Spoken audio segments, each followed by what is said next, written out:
Good morning students. हमने last class में manic reaction, उसके बाद विटिक रिएक्शन और उसके बाद क्लेजन-सिमिट रिएक्शन देखी। और विटिक रिएक्शन में हमने एल्कीन्स का निर्माण किया जिसपे अधिकतम प्रतिस्थापी जुड़े थे। इसमें एल्डिहाइड या कीटोन का योग जब फास्फोरस हीलाइड से होता है तो हमें प्रतिस्थापी युक्त एल्कीन प्राप्त होती है। इसके बाद मैंने आपको क्लेजन-सिमिट अभिक्रिया के बारे में बताया। इसमें हमें अल्फा बीटा असंतृप्त कार्बोनिल यौगिक प्राप्त होते हैं। जब कोई भी एरोमेटिक एल्डिहाइड किसी भी कार्बोनिल यौगिक से जुड़ता है रंग 4 की उपस्थिति में, तब हमें अल्फा बीटा असंतृप्त यौगिक प्राप्त होते हैं। अब देखिए, आज हम स्टार्ट करेंगे, बहुत इंपॉर्टेंट अभिक्रिया है, इसे हम बोलते हैं रीफॉर्म टास्की अभिक्रिया। रीफॉर्म टास्की अभिक्रिया। देखिए, रीफॉर्म टास्की अभिक्रिया में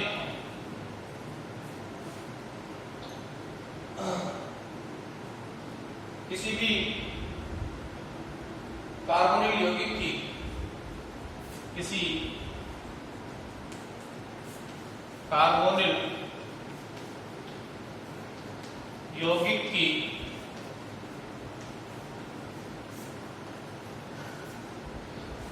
अल्फा ब्रोमो एस्टर, ठीक है, अल्फा हेलो एस्टर से जिंक की उपस्थिति में, इसकी उपस्थिति में जिंक एवं ईथर की उपस्थिति में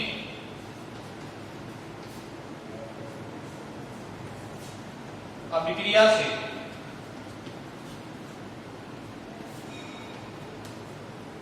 जिंक एवं ईथर की उपस्थिति में अभिक्रिया से बीटा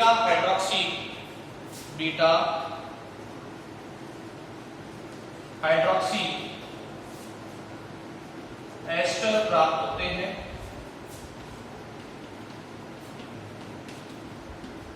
बीटा हाइड्रोक्सी क्या मिलेंगे? एस्टर हमें प्राप्त होंगे। इसमें क्या होता है, कोई भी कार्बोनिल यौगिक अल्फा हेलो एस्टर से जिंक एवं ईथर की उपस्थिति में विक्रिया करता है और हमें बीटा हाइड्रोक्सी एस्टर प्राप्त होते हैं।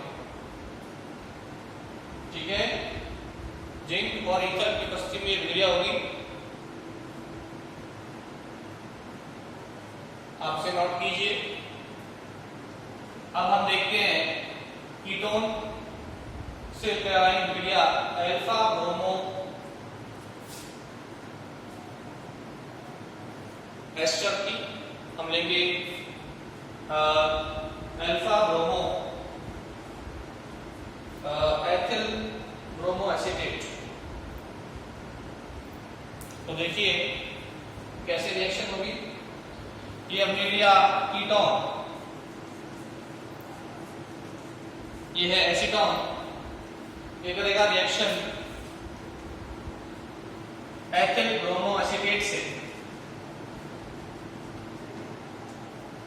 जिंक और ईथर की उपस्थिति में, जिंक और ईथर की उपस्थिति में उत्पाद क्या बनेगा? उत्पाद बनेगा CH3 OH CH2 C2H5। ये उत्पाद में प्राप्त होगा एथिल 3 हाइड्रोक्सी, देखो बीटा हाइड्रोक्सी एस्टर हमें प्राप्त होगा। ये हमारा एसीटोन है। ये एसीटोन इस अल्फा ब्रोमो एस्टर से जब अभिक्रिया करेगा जिंक और ईथर की उपस्थिति में, तो हमें इस तरीके से ये अल्फा और ये बीटा हाइड्रोक्सी एस्टर प्राप्त होगा। आप इसे नोट कीजिए। इस बीटा हाइड्रोक्सी एस्टर को हम गर्म करेंगे अम्लीय माध्यम में तो इससे जल का अणु बाहर होगा और हमें अल्फा बीटा असंतृप्त एस्टर प्राप्त होगा। ठीक है, तो ये एसीटोन, ये अल्फा हेलो एस्टर, इसका नाम है एथिल ब्रोमो एसीटेट। ये एथिल, ये ब्रोमो और ये एसीटेट, एथिल ब्रोमो एसीटेट।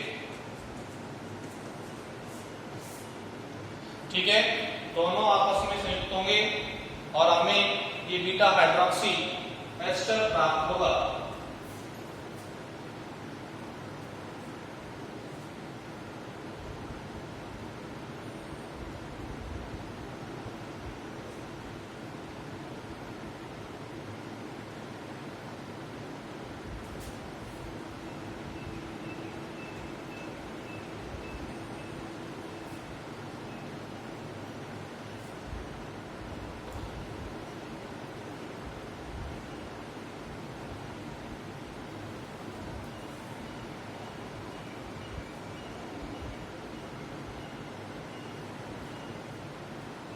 अब देखिए, जब हम इस बीटा हाइड्रोक्सी एस्टर को अम्ल की उपस्थिति में गर्म करेंगे तो इससे जल का अणु क्या होगा, बाहर होगा। तो देखिए, ये CH3C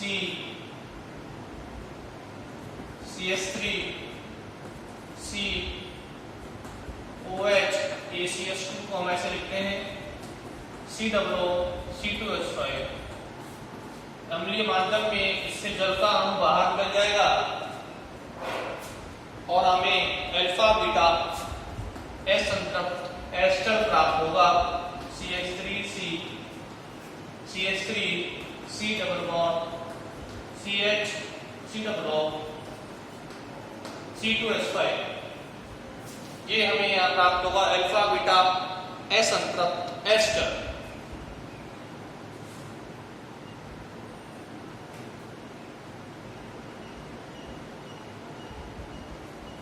इसको मैं थोड़ा आपको दिख नहीं रहा तो थोड़ा और छोटा लिख देता हूं।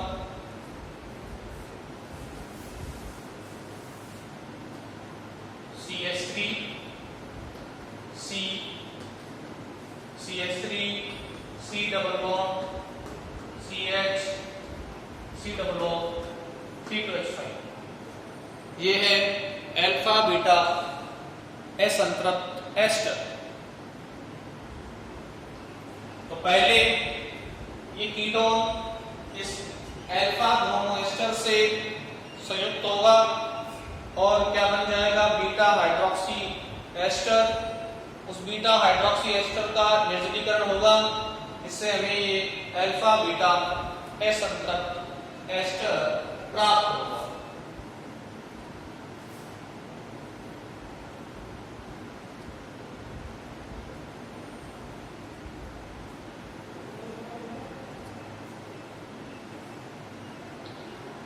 इसे हम बोलते हैं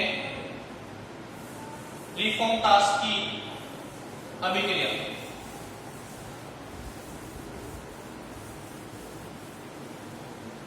इसे हम बोलेंगे रीफॉर्म-टास्की अभिक्रिया। नेक्स्ट रिएक्शन है वो है हैलोफॉर्म अभिक्रिया। कौन सी अभिक्रिया? हैलोफॉर्म अभिक्रिया। हैलोफॉर्म अभिक्रिया में क्या होता है, देखिए,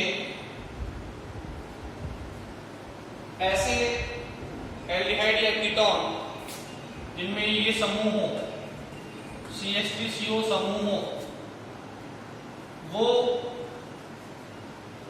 ये हैलोफॉर्म अभिक्रिया देगा और इसमें जो हमें उत्पाद प्राप्त होंगे वो हैलोफॉर्म कौन कौन से होते हैं, या तो क्लोरोफॉर्म CHCl3 या आयोडोफॉर्म CH3।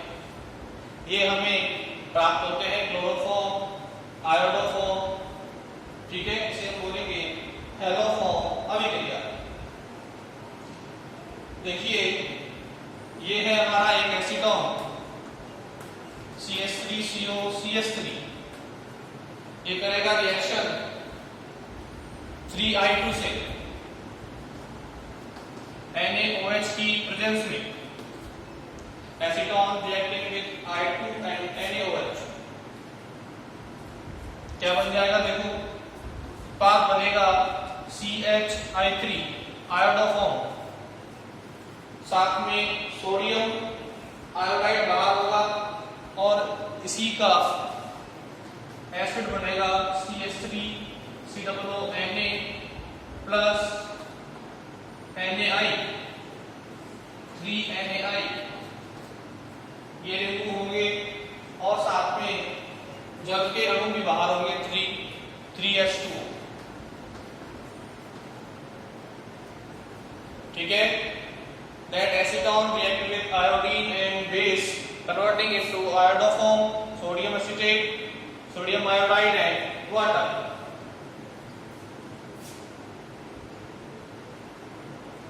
Clear?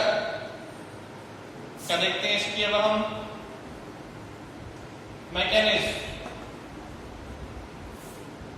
मैकेनिज्म में देखो कैसे पॉसिबल है मैकेनिज्म। सबसे पहले ये एसीटोन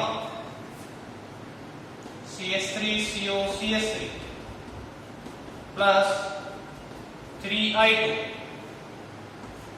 यहां से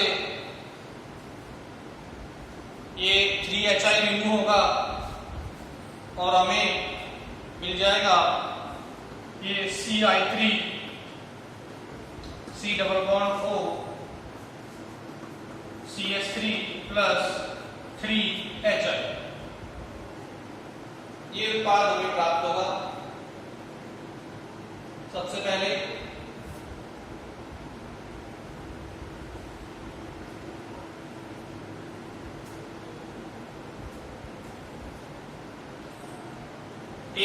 आयोडीन 3 आयोडीन I2 से रिमूव हुई और हमें मिला CI3COCH3।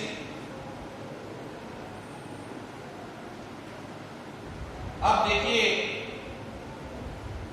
इस मॉलिक्यूल पे CI3 C double bond O CH3, इस पे बेस अटैक करेगा हमारा, बेस अटैक करेगा, इलेक्ट्रॉन यहां से यहां, ये इधर से इधर,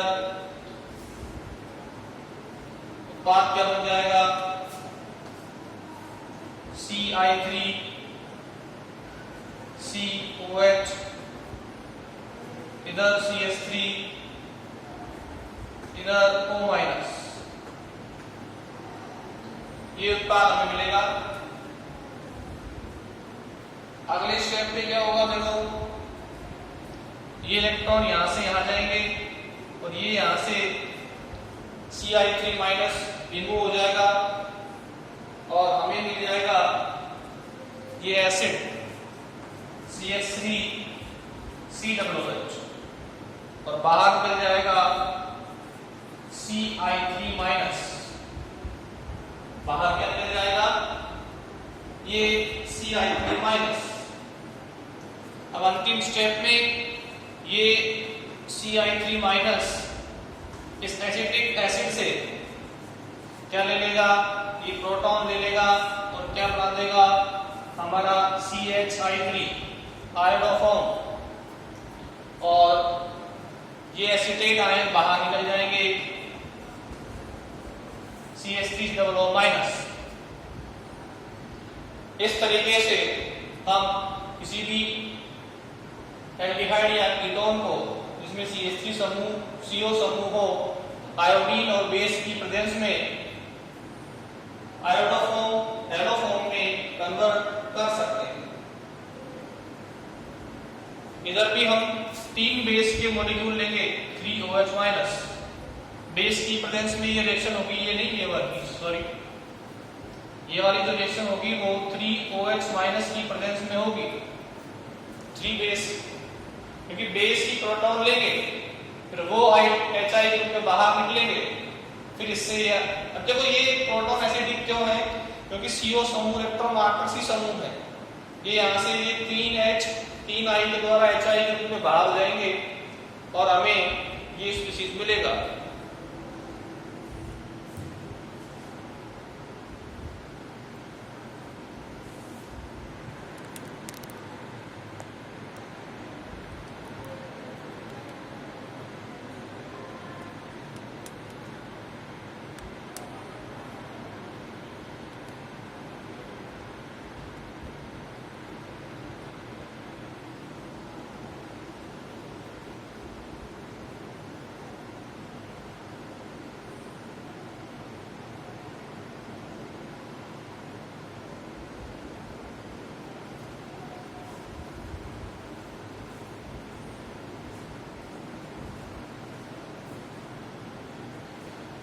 इसको हम ऐसे भी कर सकते हैं, देखो ये 3 बेस यहाँ से 3S ले लेंगे तो 3H2 बाहर जाएंगे और 3I माइनस ये बाहर हो जाएंगे।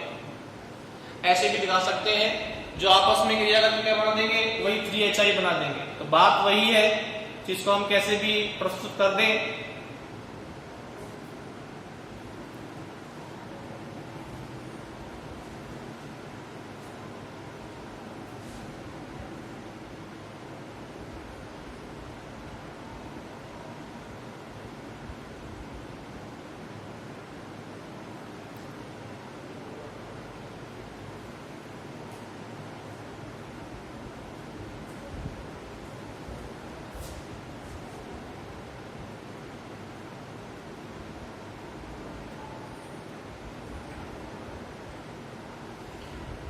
अब इस रिएक्शन से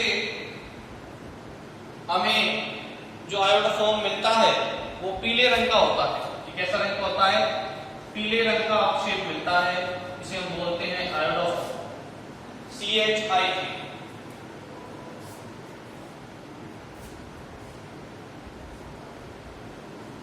तो पहले स्टेप में बेस की प्रेजेंस में 3 प्रोटॉन रिमूव होते हैं और ये इस तरीके से ये उत्पाद हमें प्राप्त होता है।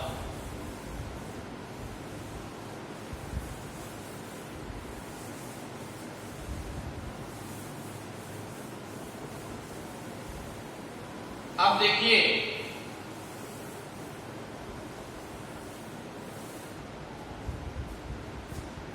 नेक्स्ट रिएक्शन है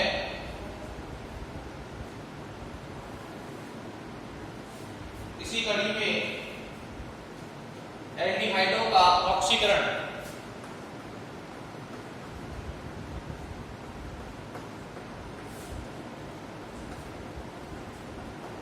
एल्डिहाइडों का ऑक्सीकरण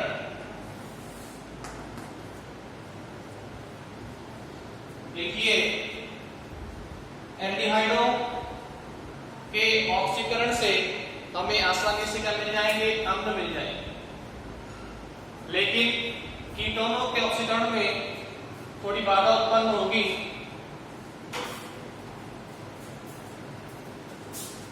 आगे कर दो मुझे, ठीक है ना।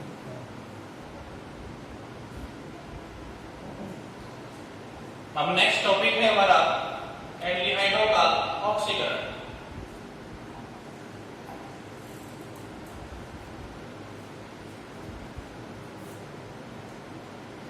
इसमें देखिए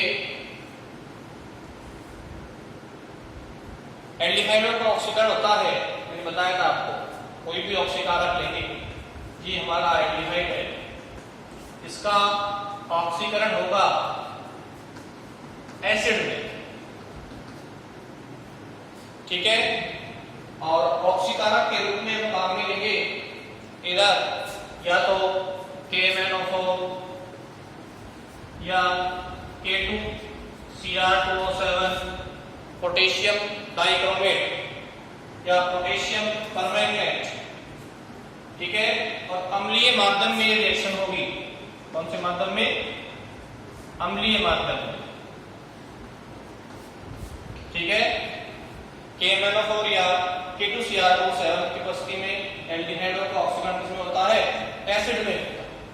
कीटोनों के ऑक्सीकरण में थोड़ी दिक्कत आती है, क्योंकि एक तो देखो इनमें क्या है, इधर हाइड्रोजन है तो ये आसानी से एक O लेके एसिड बना देंगे, लेकिन कीटोनों में क्या होता है, इधर भी एल्किल समूह इधर भी एल्किल समूह, तो इसमें क्या होता है, कार्बन कार्बन बंध का विदलन होता है। तो कीटोनों का ऑक्सीकरण टिपिकली होता है एज कंपेयर टू एल्डिहाइड के, क्योंकि दोनों कीटोनों में क्या होता है, कार्बन कार्बन बंध का विदलन होता है।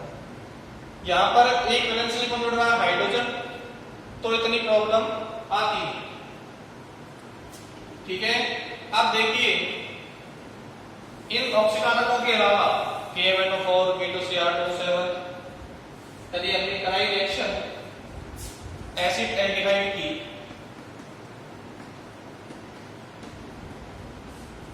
K2Cr2 से, तो हमें क्या मिल जाएगा, एसिडिक एसिड मिल जाएगा। क्लियर? और हमें कुछ हम वीक ऑक्सीकारक भी काम में लेते हैं, जैसे कि टोलेन अभिकर्मक Ag2O टोलेन, या फिर CuO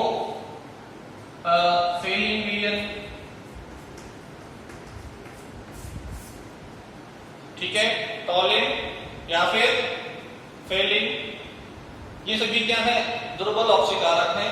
इनका जब भी ऑक्सीकरण होगा एल्डिहाइड का तो क्या बनाएंगे, एसिड बनाएंगे। और टोलन और फेलिन दोनों से क्या हो सकता है, एल्डिहाइड का ऑक्सीकरण एसिड में हो सकता है। ठीक है, अब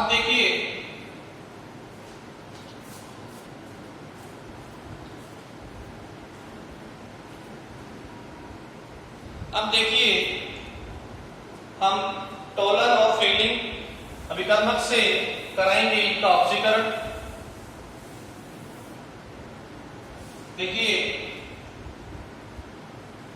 ये हमने लिया कोई भी एल्डिहाइड RCH और ये हमने लिया Ag2 टोलेन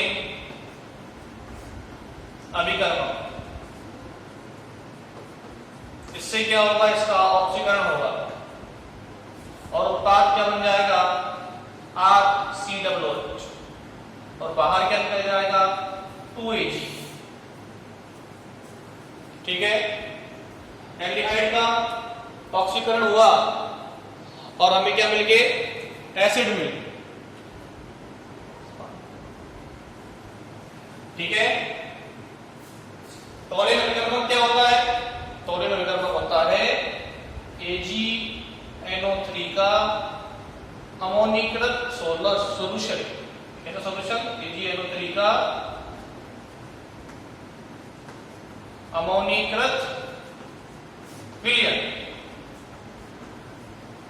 ये होता है टोलेन अभिकर्मक। ठीक है, AgNO3 जब अमोनिया से रिएक्शन करेगा NH4OH से, तो ये क्या बनाएगा, Ag2। अब देखो यहां पर हमें क्या मिलेगा, रजत दर्पण, किसका, Ag का, सिल्वर दर्पण हमें प्राप्त होगा। ठीक है, तो ऐसे हम जैसे हम ये टेस्ट लैब में भी काम में लेते हैं, हम जब हम क्रियात्मक समूह निकालते हैं एल्डिहाइड का, तो सबसे पहले डालते हैं उसमें टोलन अभिकर्मक, जैसे डालेंगे एसिड बन जाएगा, CO2 बाहर निकलेगी इस तरीके से, तो और क्या बन जाएगा, रजत दर्पण बन जाएगा।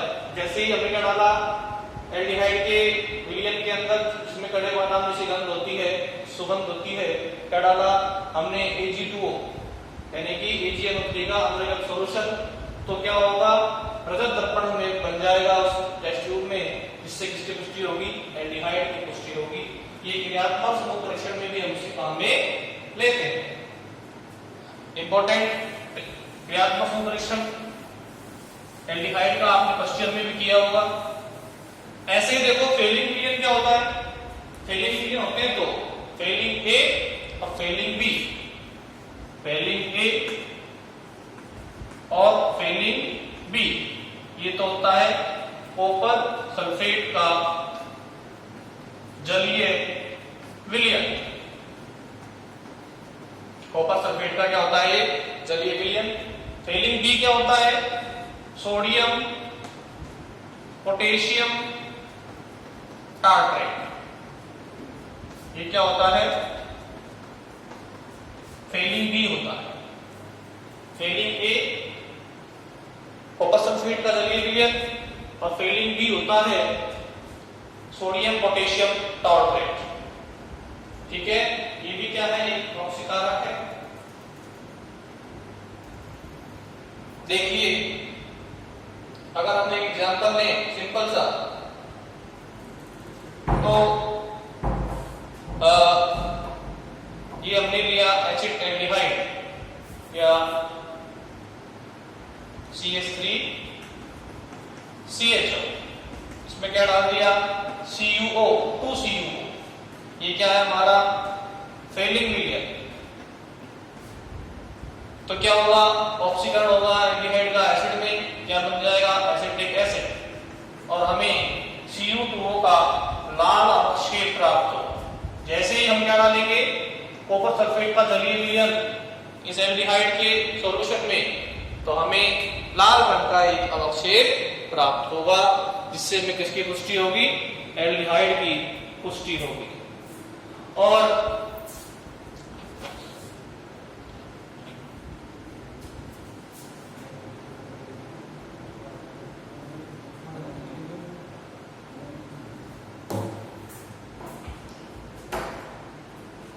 इस तरीके से फेलिंग विलयन डालते ही इस एल्डिहाइड का ऑक्सीकरण हो जाएगा, इसके अंदर एसिड के अंदर ऑक्सीकरण हो जाएगा।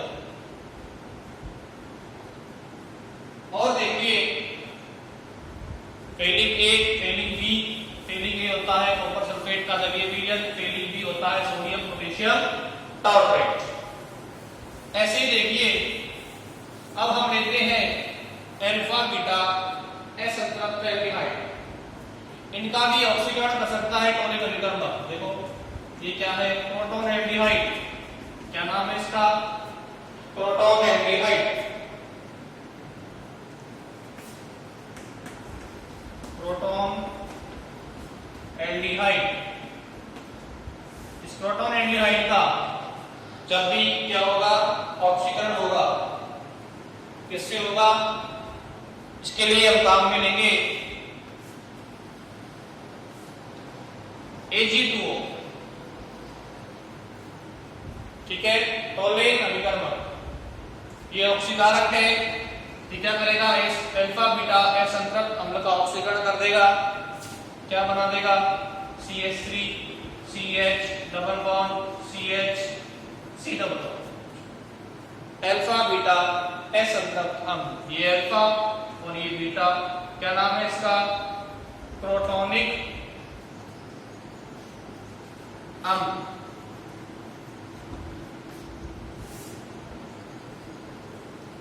ठीक है, इस तरीके से ये टॉलेन अभिकर्मक अल्फा बीटा असंतृप्त अम्ल का निर्माण होता है। देखो इसमें क्या होता है, ये इस असंतृप्त समूह पर हमला नहीं करता, डबल बॉन्ड से कोई छेड़छाड़ नहीं करेगा टॉलेन अभिकर्मक, सीधा एल्डिहाइड को क्या कर देगा ऑक्सीकरण कर देगा एसिड समूह के अंदर। तो प्रोटॉन एल्डिहाइड जो कि एक अल्फा बीटा असंतृप्त एल्डिहाइड है, इसका ऑक्सीकरण जब टॉलेन अभिकर्मक से कराएंगे तो हमें क्या प्राप्त होगा अल्फा बीटा असंतृप्त अम्ल प्राप्त होगा, जिसे हम बोलते हैं प्रोटॉनिक अम्ल। देखिए हम लगभग सभी रिएक्शन देख चुके हैं एल्डिहाइड और कीटोन की।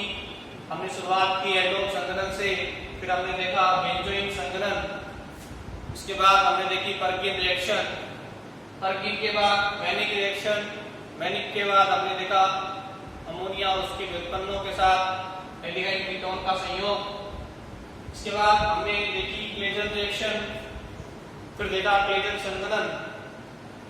कल की क्लास में हमने देखी विटिक रिएक्शन, ऑर्बिटिक रिएक्शन के बाद अब हम आ गए हैं एल्डिहाइड कीटोन के ऑक्सीकरण पे। इससे पहले हमने देखी थी रिफॉर्म टास्की रिएक्शन, इसमें अल्फा हेलो एस्टर्स जब भी किसी कीटोनिक ग्रुप में जुड़ते हैं जिंक और ईथर की उपस्थिति में तो हमें बीटा हाइड्रोक्सी एस्टर मिलते हैं। तो इस तरीके से हम लगभग सभी रासायनिक क्रियाएं देख चुके हैं एल्डिहाइड कीटोन की। आप देखो इसमें बच रहा है ऑक्सीकरण, तो हमने एल्डिहाइड का ऑक्सीकरण तो आज देख लिया, कीटोनों का ऑक्सीकरण हम नेक्स्ट क्लास में देखेंगे। आप इसे नोट कीजिए।